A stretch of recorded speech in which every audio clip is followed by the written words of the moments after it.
नमस्कार देशवासियों। आज हम बात करने वाले हैं अतुल सुभाष जी के बारे में, जो बेंगलोर के एक काफी बहुत बड़ी कंपनी में जॉब करते थे और आत्महत्या कर लिए। दरअसल ये आत्महत्या ही है या हत्या कर दी। आपने, मैंने, हमने, इस व्यवस्था ने, इस सिस्टम ने, अदालतों ने, जज ने, ससुराल वालों ने अतुल सुभाष की हत्या कर दी, जो पूरे देश को झकझोर रहा है अतुल सुभाष जी की हत्या को।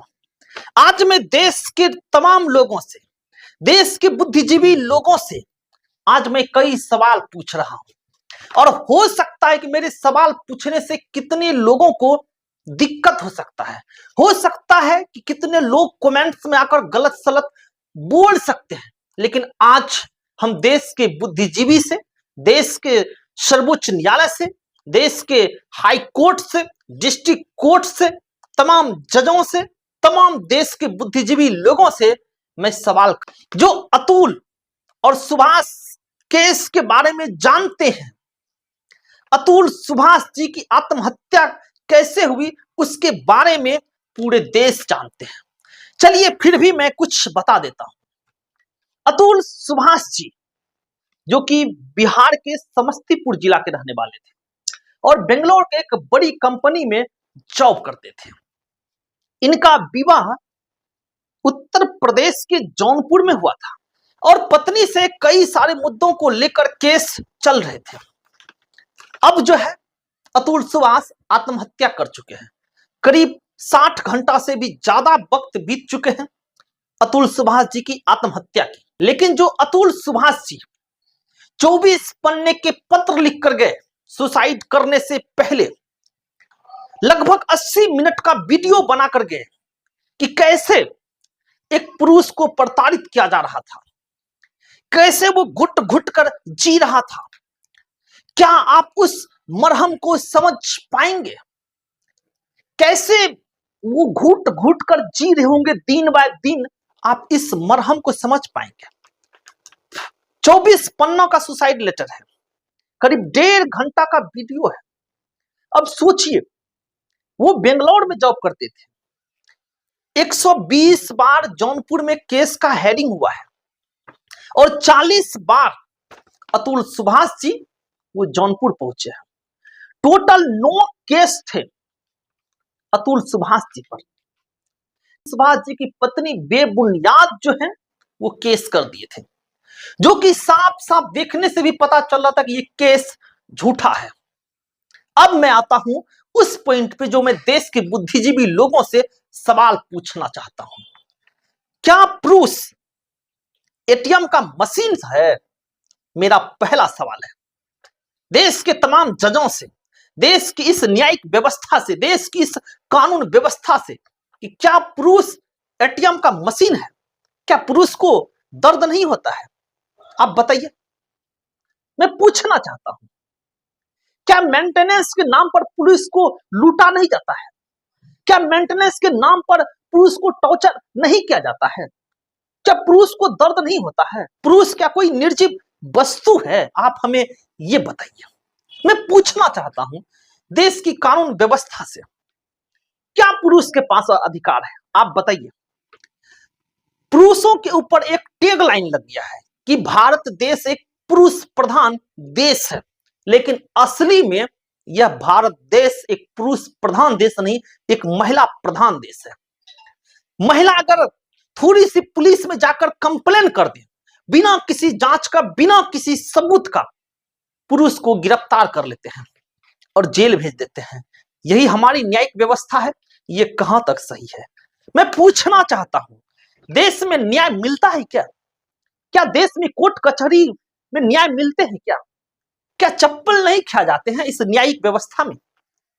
पुरुष कुछ गलत भी ना हो, गलत हो तो भी जेल, गलत ना हो तो भी जेल।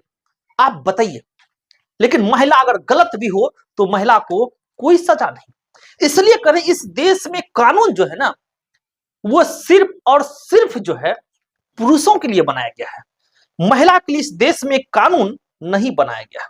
मैं पूछना चाहता हूं कि आखिर ये भेदभाव क्यों? महिला ही कहती है कि हम पुरुष से किस चीज में कमी है, हम तो पुरुष के बराबर मुकाबला कर सकते हैं।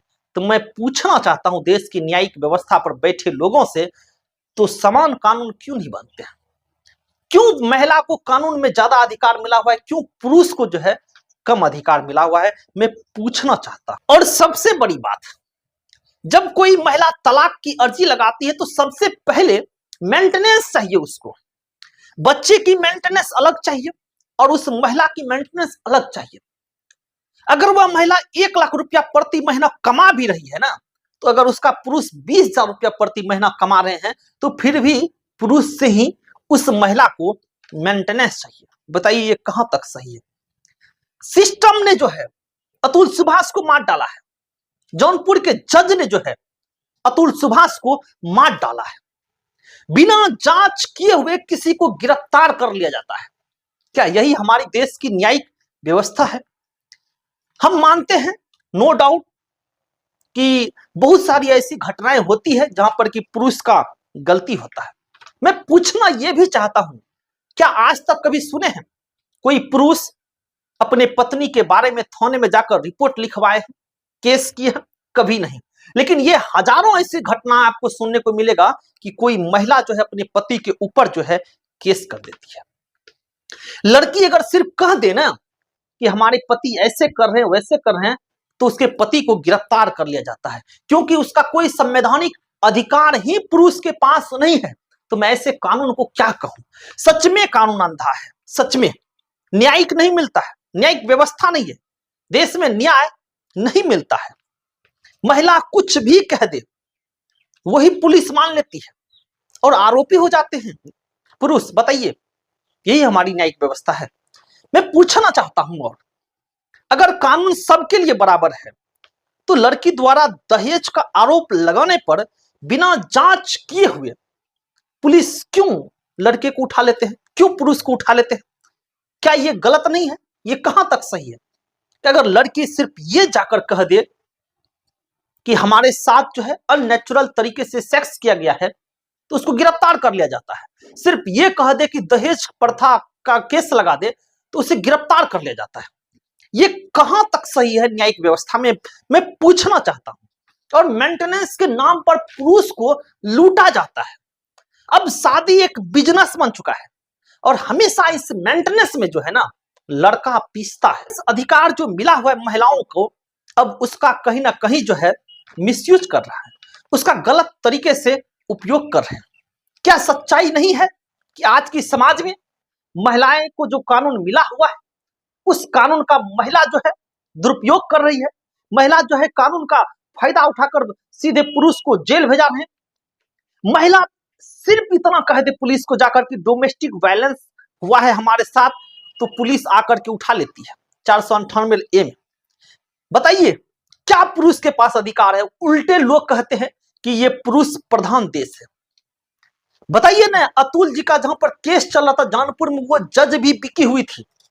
कहते हैं कि न्याय मिलेगा, सच कभी हारता नहीं है, लेकिन यहां पर सच दब गया। सच जो है अतुल जी के केस में हार गया। जज को भी घूस दो, पुलिस को भी घूस दो, किसी कोर्ट में जाओ तो वहां केस, किसी कोर्ट में जाओ तो वहां भी पैसा दो, कहीं जाओ तो पैसा दो। बताओ क्या कानून में पत्नी को मेंटेनेंस देने का अधिकार नहीं है? जब है तो फिर ऐसा होता क्यों नहीं है? बताइए। इसीलिए मैंने कहा कि क्या पुरुष कोई वृक्ष है क्या कि पुरुष के पूरे बॉडी में जो है पैसा फरता है क्या? एक बार झुला देंगे तो पैसा गिर जाएगा। मेंटेनेंस के नाम पे सिर्फ लूटा जाता है। आप समझ लीजिए 3 करोड़ रुपया अतुल जी से मांगा जा रहा था। 120 बार केस में जो है सुनवाई हुई है। बताइए अतुल पर तो नो केस था ही था, अतुल के माता पिता पर भी केस था। बताइए पत्नी के आंसू सबको दिखते हैं, लेकिन पति का आंसू किसी को नहीं दिखते हैं। यह बात भी सच है। एनसीआरबी आंकड़ा अगर देखें तो सबसे ज्यादा झूठे मुकदमा जो है ना डोमेस्टिक का हुआ है, मेंटेनेंस का हुआ है, तलाक का हुआ है। सबसे ज्यादा ये झूठा मुकाबला हुआ है, सबसे ज्यादा ये झूठा जो है मुकदमा हुआ है। बताइए इसीलिए देश की न्यायिक व्यवस्था में कहीं ना कहीं परिवर्तन होना चाहिए। और अतुल सुभाष जी को कहीं ना कहीं न्याय मिलना चाहिए। आप सोचिए ना, 24 पन्ना का जब लेटर लिख रहे थे तो क्या उनके ऊपर बीत रहा होगा। जब 1.5 घंटा का वीडियो बना रहे थे तो क्या उसके ऊपर बीत रहा होगा। और आज कई महिला आकर के उसके बारे में जो मन कर रहा है सो बोल रहे हैं। सच तो यह है कि पुरुष का दर्द किसी को दिखता ही नहीं है। सच तो यह है कि पुरुष के पास कोई अधिकार ही नहीं है। फिलहाल मैं चाहूंगा कि आप लोग कमेंट करके जरूर बताएं। धन्यवाद।